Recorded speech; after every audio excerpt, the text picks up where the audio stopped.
Welcome to Mindful with Mina, where we explore how mindfulness can enhance your relationships and well being. I'm your host, Mina B., a licensed social worker, mental health educator, and author. Through insightful discussions, I will guide you towards self awareness and self efficacy, empowering you to effectively manage your relationships, reduce burnout, and be more present with yourself. So let's jump into today's episode. I want to discuss a topic that I believe is relatable to everyone, and that is how to bounce back from making mistakes because at the end of the day, we're all human. And so we are going to make mistakes. And it's really important to learn how to accept when you make a mistake, but also know how to move on from making a mistake. I spoke at a conference recently, and the moderator asked me, how do I define failure? And how do I define mistakes? Especially because when people make mistakes, they tend to tear themselves down and get into this self deprecating space where it's really, really hard for them to bounce back. And I want to take the time to define how I see mistakes versus failure. So, a mistake is an action that bears a negative consequence, and it could bear a negative consequence as a result of a lack of judgment, being incompetent, not trusting yourself. There are so many reasons why a person might make a mistake.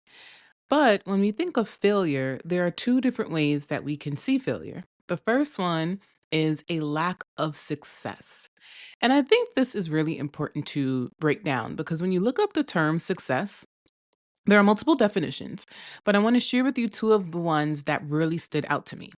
The first one is the accomplishment of an aim or purpose. So it makes me think of, the person who aims to open up a business and for whatever reason they may fail at launching that business, right? And so their aim or their purpose was to create a product or launch this service and for some particular reason they just weren't able to go from point A to point B. Now, the second way success is defined is the attainment of fame, wealth, or social status. And I think this is important to pay attention to because on a societal level, there is a way that we view success, and that tends to be through the lens of fame, popularity, being a public figure, money, the amount of wealth you accumulate in your life, but also social status, classism. All of those things may play a role in how, on a societal level, we may see success. And I think it's really important to pay attention to that because I personally believe that, yes, there is a societal understanding of how we perceive success, the person who made it.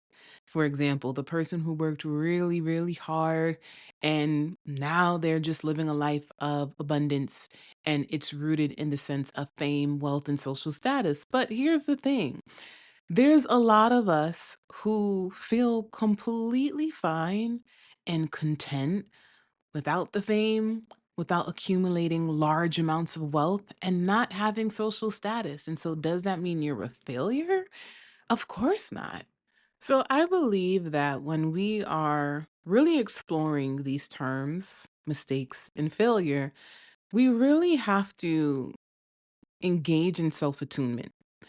And what that looks like is being really reflective to understand what are our desires. Because sometimes we are operating with someone else's blueprint. We are living life up to the standards of society, and then we feel like a failure because we're not doing the thing that maybe we're told we're supposed to do, or we're not who we thought we were supposed to be because you see this version of someone on Instagram or social media in your family. This is how people define success. And because you're not living up to that standard, it creates this illusion that you're a failure. And so I think the first thing that we need to really understand and unpack is, what does it mean to accomplish something? What are you aiming for? What is your purpose? Because once you identify your purpose, once you identify your goals, once you identify the things that you value, you get to decide whether you have succeeded at that thing or not. Because I also think we beat ourselves up because we allow our mistakes or the things that we fail at to define who we are. So it's kind of like that battle of guilt and shame, where guilt means I did something bad, and shame means I am bad. And once you see yourself as this bad person who cannot change, who cannot be saved in some sort of sense, you kind of get in the way of your own healing process because it's like, well, what is there to fight for? What is there to work toward if this is just who you are? If you're this terrible person, if you're this failure, there's no way that you can bounce back from that. And I think that one of the best ways we can learn to bounce back from that ideology is by first dissecting how we see success. First, dissecting what is my purpose? What am I striving for? Am I striving for the things that society says I'm supposed to strive for?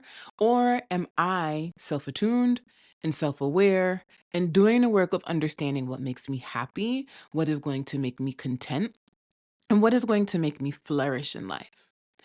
And so to go back to making mistakes, I think it's really important for us to do that work of recognizing that once I've decided this is what I'm striving for, this is my aim, this is my purpose, we are going to be on a journey, and that journey may bring us to a crossroads. That journey may have moments where we mess up, where we engage in wrongdoing.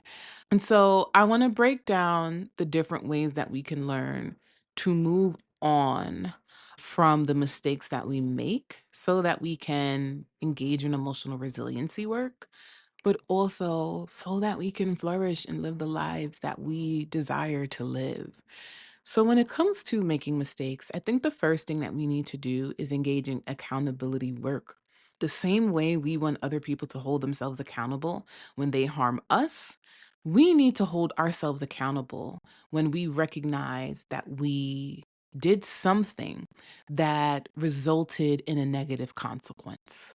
So, accountability work is really the acknowledgement of an injury, some sort of harm, or a wrongdoing that took place. And once we acknowledge that, we can do the work of asking ourselves, well, because I know this is the decision that I made, what space was I operating in when I made that choice? What was I striving to achieve? And why did I think making this decision would get me to where I was trying to go? Because remember, when we make mistakes, often there is a lack of judgment. There could be some sense of incompetence where we just don't know any better. And so we need to teach ourselves a new skill. I also want to bring in a trauma framework and help us understand that sometimes when you have dealt with trauma for so long, you struggle with self trust and you struggle with believing that you know better.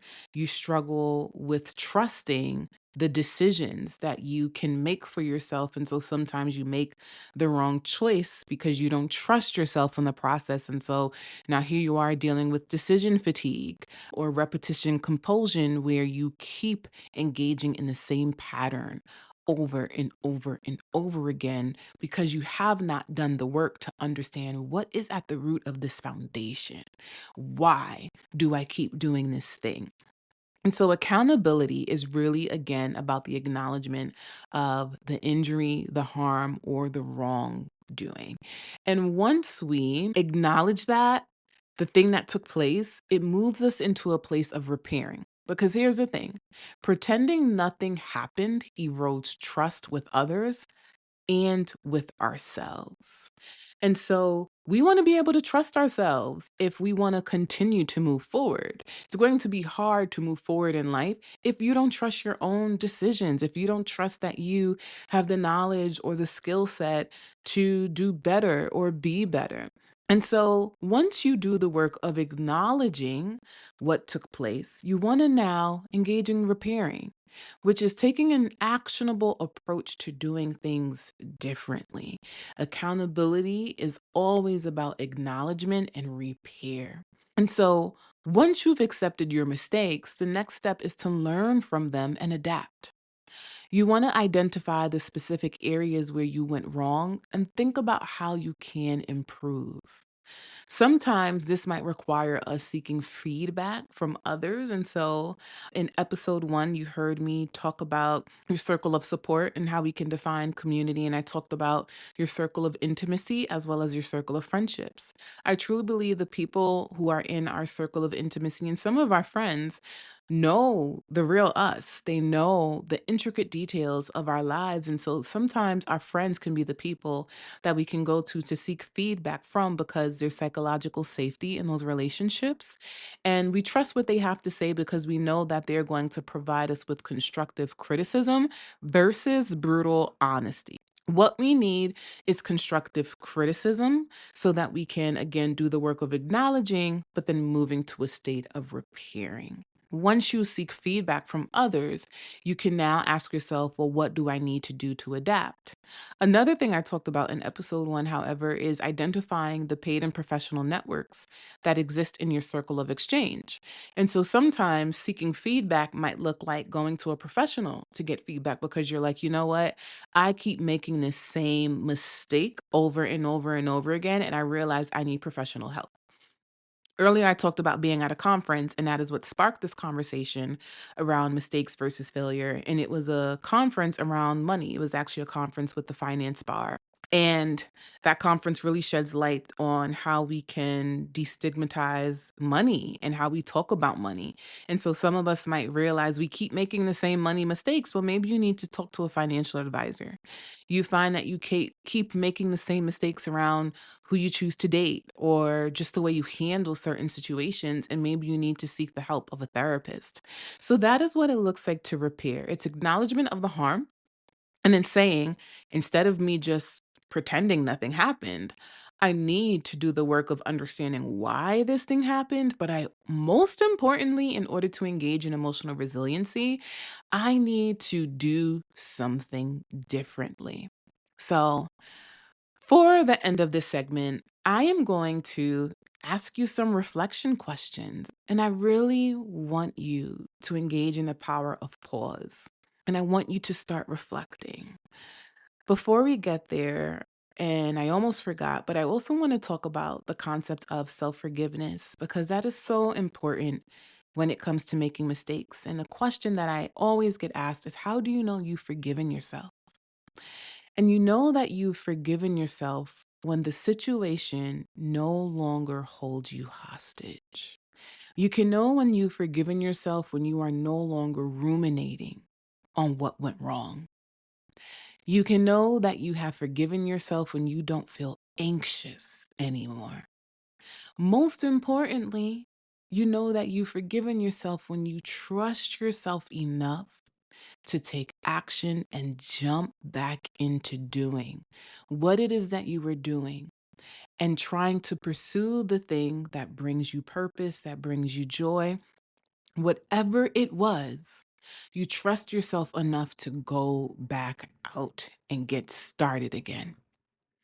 And so I want you to just be thinking about mistakes that you've made, the things that have happened that led to failure, because sometimes the mistakes that we make can lead to failure, right? Earlier, again, just to recap, a mistake is a negative consequence that is the result of a lack of judgment or incompetence around a particular area, where failure can be defined in two different ways: a lack of success or negligence in taking action to accomplish certain things that you want to accomplish in life. And so, as we move toward the very end of this segment, I want to ask you some reflection questions to get you thinking. The first thing I want to ask you is, can you think of a recent mistake or failure you've experienced? What were the circumstances surrounding it? I want you to unpack why you made the decision that you made. What influences sparked you to make this decision? What was happening for you? The next question is, how did you initially react to the mistake or failure? Did you blame yourself or did you blame others? Again, accountability is so important when it comes to building emotional resiliency. Blaming other people for choices that you made is not necessarily going to move you closer to healing. So, what does it look like to engage in acknowledgement again of the injury, the harm, or the wrongdoing? And think about the emotions that come up for you when you sit with that. What were the consequences of the mistake or failure? How did it impact you or those around you? Because sometimes our mistakes are so detrimental. It doesn't just impact us, it impacts other people. And that is also where that feeling of guilt and shame comes in. So I really want you to sit with that. What lessons or insights did you gain from the mistake or failure? And how can you apply them to future situations? Remember, even when you make a mistake or even when you fail at something, if you cannot repair the particular thing, you can learn from it. Sometimes a mistake is so heavy and deep that it's really hard to try to do the work of repairing the choices that we made, but the lesson is always going to be there. So I want you to think about the lessons you've learned on this journey of being human and how can you apply them to future situations? Have you taken any steps to make amends or learn from the mistake or failure? And if so, what were they and how have they helped you grow? This is what this is all about: growth, evolving, becoming a new person, being awakened to things that you never knew or understood. And so, how can you make amends with yourself? Remember, self forgiveness is so vital for healing and moving forward. And the last question is, how has this mistake or failure shaped your perspective or approach to similar situations in the future? And so, I want you to just sit with these questions. I want you to take the time to unpack them. I want you to really take the time to think about some of the mistakes that you've made and what would it look like for you to show yourself some grace? What would it look like for you to be intentional and for you to practice mindfulness and recognize that you deserve to forgive yourself as much as you forgive others? That's all for today's episode. Thank you for tuning in. If you enjoyed what you just listened to, please take a moment to rate and review this podcast on your preferred platform. Also, don't forget to share it with a friend and on social media. To stay connected with me and my work, follow me on social media and subscribe to the Mindful with Mina newsletter, which can be found on my website, www.minab.com. You can also continue learning from me by ordering my book, Owning Our Struggles, which is available at all major book retailers. Stay tuned for a new episode next week, and most importantly, remember to be present and stay mindful. Take care and goodbye for now.